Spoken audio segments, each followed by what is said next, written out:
So today எப்படி நம்ம MySQL நம்மளோட சிஸ்டமில் டவுன்லோட் பண்ணுறது அப்படின்னு சொல்லி பார்க்கலாம். உங்களோட ப்ரௌசர் ஓப்பன் பண்ணிக்கோங்க. அதில் mysql.comனு போட்டுக்கோங்க. ஓகே, நீங்கள் டேரெக்டாக ஜஸ்ட் MySQLனு டைப் பண்ணாலும் உங்களுக்கு ஃபர்ஸ்ட் லிங்க் வரும், அதை ஓப்பன் பண்ணிக்கோங்க. mysql.com அப்படின்ற வெப்சைட்டில் வந்த உடனே டவுன்லோட்ஸ் அப்படின்னு சொல்லி உங்களுக்கு ஒரு ஆப்ஷன் இருக்கும், அதுக்கு போய்க்கோங்க.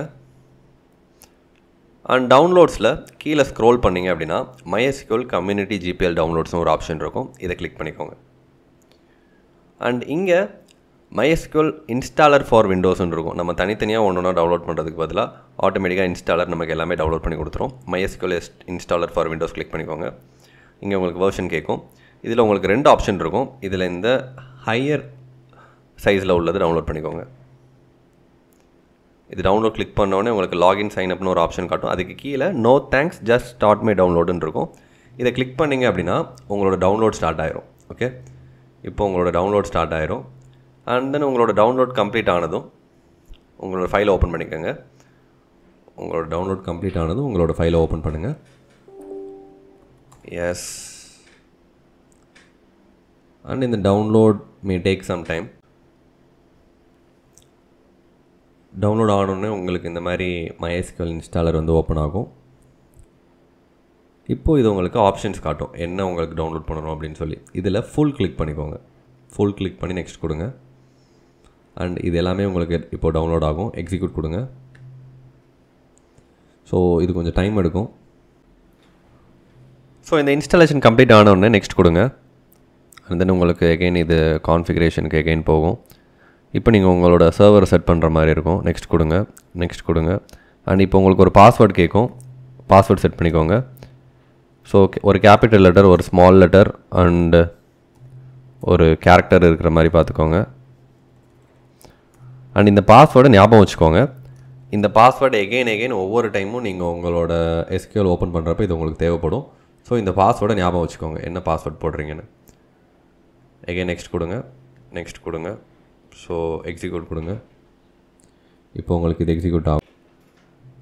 அண்ட் இது எக்ஸிக்யூட் ஆகி முடிஞ்சோடனே ஃபினிஷ் கொடுங்க. எகெயின் நெக்ஸ்ட் கொடுங்க, ஃபினிஷ் கொடுங்க, நெக்ஸ்ட்.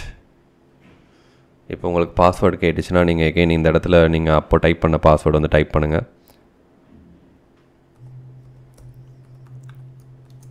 மேபி உங்களுக்கு வேறு மாதிரி கூட வரலாம், இது மாதிரி வராமல் உங்களுக்கு ஸ்டில் வேறு மாதிரி வரலாம்.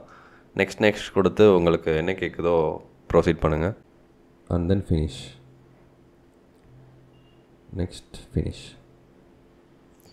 ஸோ நீங்கள் ஃபினிஷ் கொடுத்தோன்னே இந்த மாதிரி உங்களுக்கு ஒரு ஷெல் ஓப்பன் ஆகும். இதை க்ளோஸ் பண்ணிக்கோங்க. தட்ஸ் இட், நம்ம சக்ஸஸ்ஃபுல்லாக இப்போ வந்து MySQL வந்து டவுன்லோட் பண்ணியாச்சு. ஓகே, இப்போ நீங்கள் உங்களோட சர்ச்சுக்கு போயிட்டு ஓப்பன் பண்ணி ஒர்க் பெஞ்சுன்னு சர்ச் பண்ணுங்கள். MySQL ஒர்க் பெஞ்சுன்னு சர்ச் பண்ணிங்க அப்படின்னா உங்களுக்கு MySQLோட ஒர்க் பெஞ்ச் வந்து ஓப்பன் ஆகும். இந்த மாதிரி MySQLோட ஒர்க் பெஞ்ச் வந்து உங்களுக்கு ஓப்பன் ஆகும். இதில் தான் நம்மளோட எல்லா டேபிள் க்ரியேட் பண்ணுறது, SQL கோட் எழுதுறது எல்லாமே இதில் தான் நம்ம பண்ண போகிறோம். நீங்கள் எவ்ரி டைம் இதை ஓப்பன் பண்ணோன்னே உங்களுக்கு இங்கே ஒரு இன்ஸ்டன்ஸ் காட்டும்.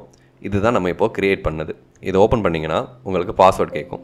நீங்கள் அப்போ என்ன பாஸ்வேர்ட் கொடுத்தீங்களோ அந்த பாஸ்வேர்டை நீங்கள் இங்கே போடணும்.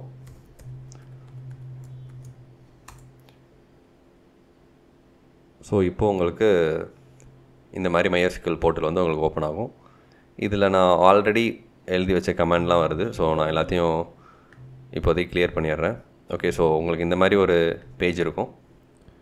ஸோ இதில் இந்த மாதிரி தான் உங்களோட MySQL ஓப்பன் பண்ணோன்னே இருக்கும். ஸோ இதில் என்னென்ன இருக்குது அப்படின்னு சொல்லி குட்டியாக எக்ஸ்பிளைன் பண்ணிடுறேன். உங்களுக்கு 2 விஷயம் இருக்கும், அட்மினிஸ்ட்ரேஷன், ஸ்கீமாஸ். ஒருவேளை அட்மினிஸ்ட்ரேஷன்ஸில் உங்களோட ஸ்க்ரீன் இருந்தால் ஸ்கீமாஸ்க்கு மாற்றிக்கோங்க. இதில் தான் நம்ம ஒர்க் பண்ண போகிறோம். இது எல்லாமே ஒவ்வொரு ஸ்கீமா, இல்லை இது எல்லாமே ஒவ்வொரு டேட்டா பேஸ்னு சொல்லலாம். ஓகே, ஒருவேளை நீங்கள் இந்த ஃபைலை க்ளோஸ் பண்ணிட்டீங்க அப்படின்னா திரும்ப நீங்கள் இந்த ஃபர்ஸ்ட் இருக்கிற இந்த ஃபைலை கிளிக் பண்ணி நீங்கள் ஓப்பன் பண்ணிக்கலாம். அண்ட் இங்கே உங்களுக்கு நியூ ஸ்கீமா க்ரியேட் பண்ணணுன்னா இந்த மாதிரி இதை நீங்கள் கிளிக் பண்ணியும் க்ரியேட் பண்ணிக்கலாம். அண்ட் இன்னும் எப்படி MySQLல ஒர்க் பண்ணுறது, எப்படி ரன் பண்ணுறது குவெரிஸை அப்படின்னு சொல்லி எல்லாத்தையுமே நம்ம நெக்ஸ்ட் வீடியோவில் பார்க்கலாம்.